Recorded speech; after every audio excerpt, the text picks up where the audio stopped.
Hey everyone, this is May with Parking Alert Signs. Today I am introducing our pedestrian crossing sign.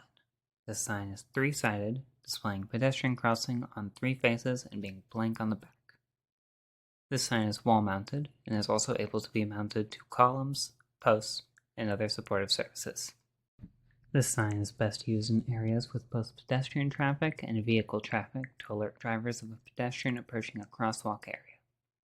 When a person is detected, the pedestrian crossing sign uses flashing lights on the sign and sounds to alert drivers of the crossing pedestrian. For example, in this scenario, we have a crosswalk leading out to an elevator area of this parking garage. The oncoming driver cannot see pedestrians until they are out on the crosswalk. If we were to place our pedestrian crossing sign here, the pedestrian walking towards the crosswalk would be detected and the driver would become aware that a pedestrian is coming and be able to let them cross. Alternatively, the sign could use its other function, flashing 24/7 to be able to mark where the crosswalk is.